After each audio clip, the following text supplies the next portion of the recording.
Salam sejahtera, saya Ravi Verma daripada Kumpulan Terawih dengan rakan sekumpulan saya akan membentangkan data aliran pelaburan langsung asing FDI Foreign Direct Investment negara-negara ASEAN dari tahun 2011 hingga 2016 bagi subjek LMCW 2022 pengurusan dan analitik data.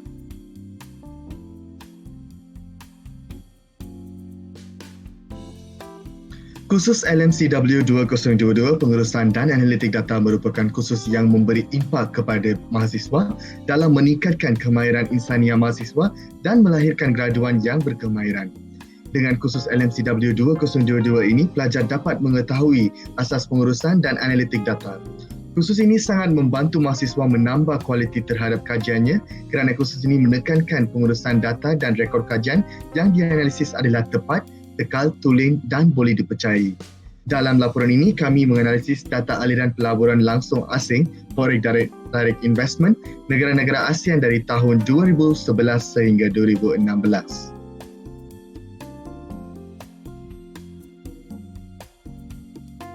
Data mentah atau dikenali dengan data sekunder diperlukan untuk menganalisasi kajian dalam khusus ini. Data yang digunakan bagi tajuk Foreign Direct Investment antara tahun 2011 hingga tahun 2016 merupakan data sekunder di mana ia merupakan data yang telah dihasilkan atau direkodkan oleh pihak lain. Melalui pencarian dan penggunaan data sekunder ini telah membantu kami mempelajari kaedah mencari maklumat dengan cekap serta mengajar kami mentafsir data yang digunakan dengan baik.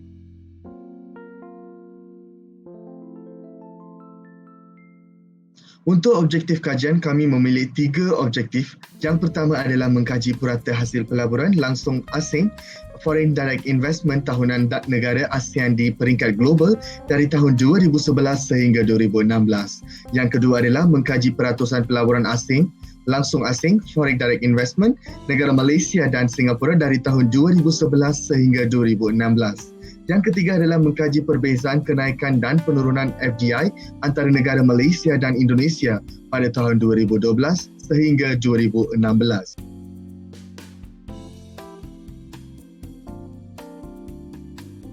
Dalam kajian ini, metodologi analisis deskriptif telah dilakukan dengan menggunakan 2 kaedah. Kaedah pertama adalah analisis deskriptif berangka dan kaedah kedua adalah analisis deskriptif bergraf. Analisis deskriptif berangka akan meringkaskan data yang telah dikategorikan dalam satu nilai bagi menggambarkan sukatan memusat dan taburan data, manakala analisis deskriptif bergraf akan mewakili objektif dan graf garis akan digunakan sebagai medium untuk mempersembahkan data. Microsoft Excel 365 digunakan dalam penyediaan dan penganalisasian data.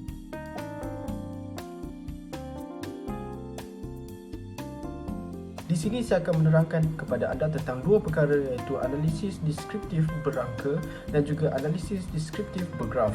Jadi apa benda yang dimaksudkan dengan analisis deskriptif berangka? Analisis deskriptif berangka akan meringkaskan data yang telah dikategorikan dalam satu nilai bagi menggambarkan sukatan memusat dan juga taburan data. Jadi dalam objektif pertama iaitu mengkaji purata hasil pelaburan langsung asing ataupun foreign direct investment tahunan negara ASEAN di peringkat global dari tahun 2011 hingga 2016 dan teknik purata akan digunakan iaitu hasil tambah tahun 2011 hingga 2016 akan dibahagikan dengan bilangan tahun yang akan digunakan. Setiap data mentah yang diperolehi akan dikumpul dan dimasukkan ke dalam perisian Microsoft Excel bagi membuat pengajian dan juga pengumpulan data.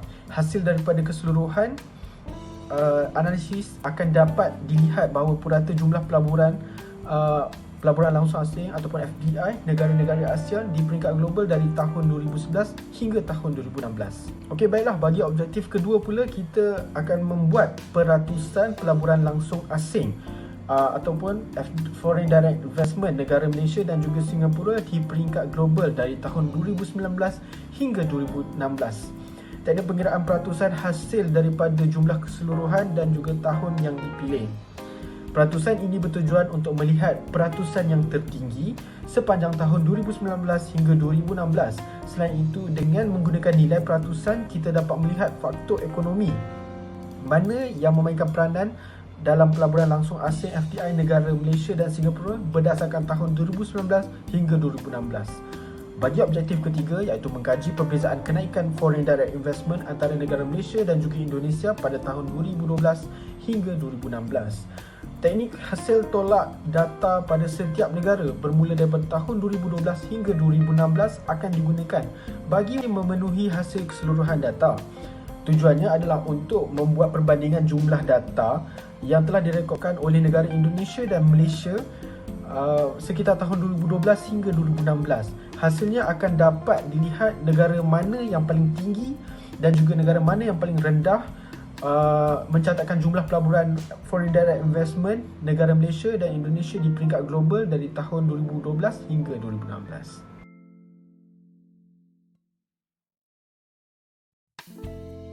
Okey, baiklah. Jadi apa-apa data yang dikeluarkan, dia akan jadi lagi mudah untuk kita baca apabila dia ada graf. Jadi analisis deskriptif bergraf akan digunakan, iaitu graf-graf tertentu yang dipilih dalam kajian ini akan digunakan. Jadi bagi analisis deskriptif bergraf yang pertama, iaitu untuk objektif pertama, graf garis akan digunakan sebagai medium untuk mempersembahkan data, di mana graf garis akan dibina bermula dengan pengiraan purata foreign direct investment tahunan negara ASEAN di peringkat global dari tahun 2019 hingga 2016. Kemudian graf garis tersebut dibahagikan purata yang telah dikira berdasarkan tahun. Tujuan penggunaan graf garis untuk memberikan gambaran yang lebih jelas berkenaan data yang akan dianalisis. Baiklah, bagi objektif kedua pula, pendekatan penggunaan graf garis akan digunakan, di mana pembinaan graf garis adalah untuk melihat peratusan pelaburan langsung asing foreign direct investment negara Malaysia dan juga Singapura pada tahun 2019 hingga 2016.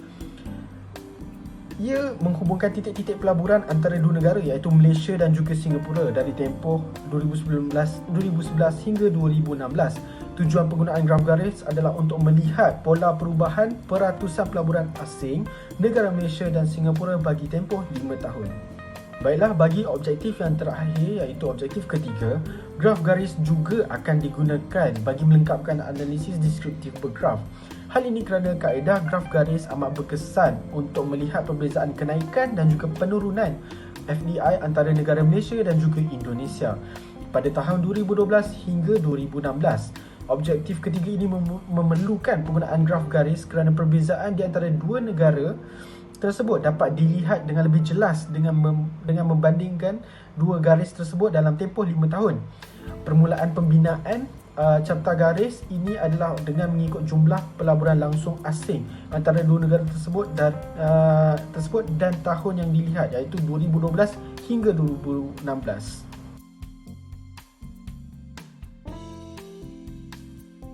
Untuk hasil kajian bagi objektif 1 iaitu nilai purata, kami dapat melihat negara Brunei mencatatkan purata negara yang paling rendah iaitu hanya sebanyak RM647.44 juta sahaja. Negara kedua yang terendah adalah negara Laos iaitu sebanyak RM851.1 juta sahaja. Dan negara Indonesia dan Kemboja pula hampir mencatatkan kedudukan yang sama dari segi puratanya, iaitu untuk Kemboja RM1975.34 juta dan Kemboja 188.6.1 juta. Dan untuk negara yang mencatatkan angka yang paling tertinggi ialah negara Singapura, iaitu mencatat angka sebanyak 700,91.54 juta. Dan Malaysia pula mencatatkan angka sebanyak 131.78.41 juta. Dan bagi objektif yang kedua pula, kami dapat melihat nilai peratusan di antara negara Malaysia dan juga negara Singapura, yang mana pada tahun 2011 Malaysia mencatatkan nilai peratusan yang agak tinggi iaitu 18.21% berbanding dengan Singapura yang hanya mencatat sebanyak 11.41%. Namun pada tahun 2012 Singapura berjaya meningkatkan peratusan mereka iaitu sebanyak 17.37%, dan Malaysia pula hanyalah sebanyak 14.26 sahaja.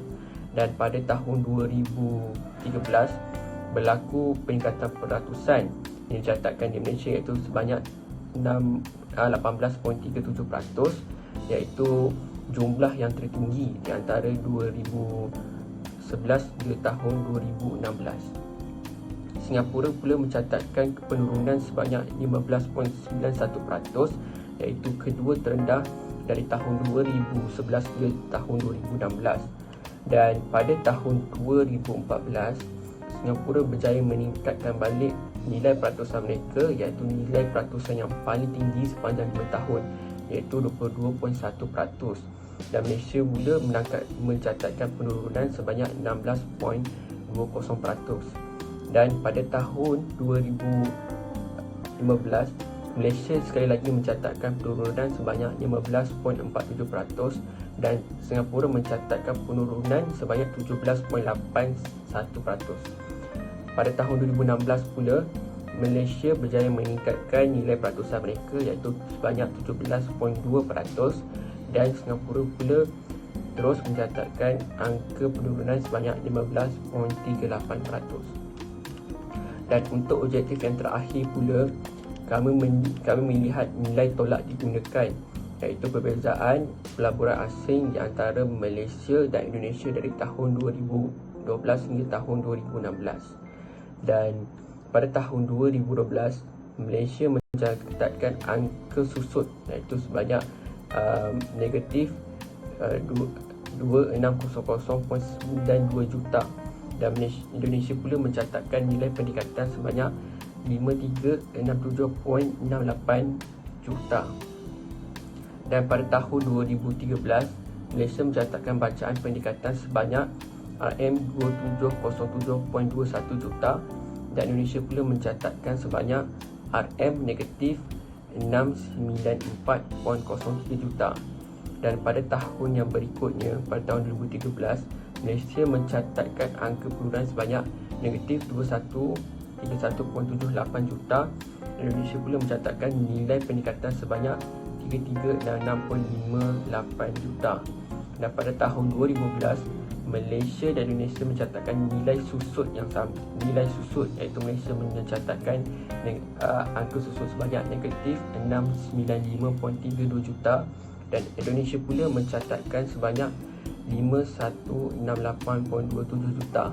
Dan pada tahun 2016, Indonesia terus mencatatkan nilai susut iaitu sebanyak negatif 13121.32 juta, dan Indonesia pula mencatatkan angka peningkatan sebanyak RM1148.38 juta. Dan perbezaan inilah yang menjadi kayu ukur kita untuk melihat timbang tara di antara perbezaan pelaburan asing Malaysia dan juga Indonesia dari tahun 2012 hingga tahun 2016. Hai semua, jadi saya Farhan, saya akan membentangkan hasil analisis deskriptif bergraf. Jadi bagi Rajah 2, berdasarkan purata hasil negara ASEAN dari tahun 2011 hingga 2016, secara keseluruhannya graf garis di atas menunjukkan bahawa Singapura mempunyai purata hasil negara tertinggi, manakala negara Brunei adalah yang terendah berbanding negara ASEAN yang lain dari tahun 2011 hingga 2016. Pola bagi negara Singapura mencatatkan min sebanyak 7,090.54 juta, iaitu yang tertinggi berbanding negara Brunei, Kemboja, Indonesia, Laos, Malaysia, Myanmar, Filipina, Thailand dan Vietnam. Manakala Brunei mencatatkan min sebanyak 647.44 juta, yang terendah berbanding negara ASEAN yang lain. Bagi negara Thailand pula, Thailand mencatatkan min sebanyak RM19,400.61 juta, yang kedua tertinggi berbanding negara-negara jirannya iaitu Malaysia, Myanmar, Vietnam dan Laos dan Kemboja. Bagi negara Malaysia pula mencatatkan hasil negara ASEAN yang ketiga tertinggi iaitu sebanyak 1317.8.41 juta berbanding Indonesia iaitu 197.5.34 juta, Filipina 5,571.9 juta dan Brunei 647.44 juta. Okey, jadi bagi Rajah 4 iaitu peratusan FDI Malaysia dan Singapura dari tahun 2019 hingga 2016.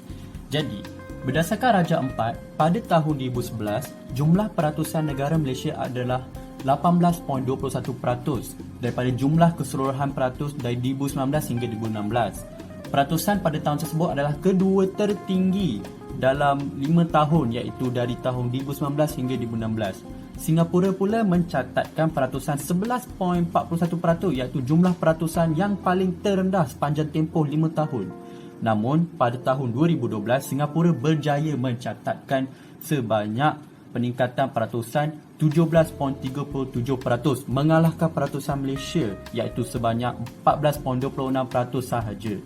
Sebaliknya, tahun 2013, peningkatan peratusan pula dicatatkan di Malaysia iaitu 18.37% iaitu jumlah peratusan paling tinggi sepanjang tempoh 5 tahun tersebut. Singapura pula mencatatkan 15.91% iaitu kedua terendah dari tahun 2019 hingga 2016. Pada tahun 2014, negara temantik itu kembali bangkit dengan peningkatan peratusan yang paling tinggi iaitu 22.11% dan Malaysia pula mencatatkan penurunan kepada 16.50% berbanding tahun sebelumnya. Pada tahun 2012 pula, kita dapat lihat bahawa Malaysia mengalami penurunan jumlah peratusan iaitu 15.47% dan Singapura juga mengalami penurunan iaitu 17.81% berbanding tahun sebelumnya. Tahun 2016, Malaysia mencatatkan peningkatan peratusan iaitu 17.20% serta Singapura pula terus mencatatkan angka penurunan iaitu 15.38% sahaja. Bagi hasil analisis deskriptif bergraf yang terakhir bagi analisis perbezaan FDI Malaysia dan Indonesia dari tahun 2012 hingga 2016 iaitu Rajah 6. Secara keseluruhan daripada Rajah 6, graf di atas menunjukkan bahawa terdapat perbezaan FDI penurunan yang ketara di antara Indonesia dan Malaysia pada tahun 2016 berbanding tahun-tahun sebelumnya. Bagi pola perbezaan FDI antara negara Indonesia dan Malaysia menurun daripada 5,367.68 juta pada tahun 2012 kepada 694.03 juta pada tahun 2013. Pada tahun 2014, kita dapat lihat berlaku peningkatan iaitu sebanyak 3,366.58 juta FDI. Namun begitu, pola perbezaan FDI yang tercatat menunjukkan penurunan pada tahun 2015 iaitu sebanyak negatif 5,168.27 juta dan terus menurun kepada 13,121.31 juta.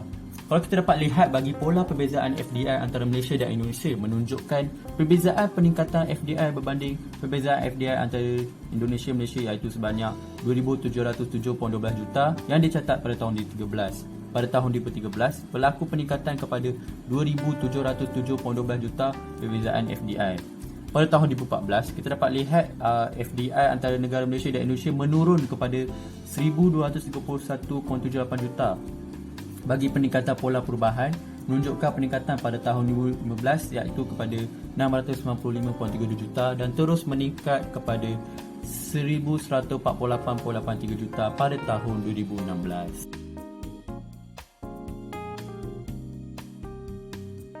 Okey, manakala di bahagian rumusan pula, saya akan meneruskan bahawa di hujung kajian yang dijalankan ini dapat disimpulkan bahawa ilmu mengenai pengurusan dan analitik data menjadi suatu keperluan yang penting untuk dipelajari oleh semua mahasiswa dan juga mahasiswi, tidak kira dalam profesi apa sekalipun.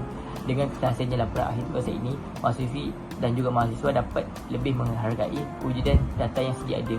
Mahasiswa dan juga siswi dapat memahami dan membezakan jenis data. Seterusnya, mahasiswa juga dapat mempelajari tentang sumber yang diperolehi dalam melakukan sesuatu kajian dan betapa pentingnya meletakkan nilai integriti dalam memperoleh sebuah data yang akan digunakan. Malahan, mahasiswa turut mempelajari langkah-langkah penyediaan data sebelum ia boleh dianalisis dan dirumuskan. Penyediaan data adalah penting bagi memudahkan proses analisis data yang akan dilakukan. Penghasilan kajian ini juga mengajar mahasiswa melakukan penvisualan data yang bukan sahaja lebih menarik, malah dapat membantu mahasiswa dan juga mahasiswi memahami set dalam masa yang singkat. Okay, tambahan pula, tugasan ini dilihat mampu memberi pendedahan kepada mahasiswa dalam membuat laporan data yang merangkumi kedua-dua jenis laporan, iaitu laporan akademik dan juga bukan laporan akademik. Sebagai kesimpulan, penghasilan tugasan ini telah banyak mendedahkan para mahasiswa kepada kaedah mengaplikasikan ilmu pengurusan dan analitik data yang secara tidak langsungnya membuka minda para mahasiswa bahawa mengurus dan memahami data tidaklah serumit yang dibayangkan.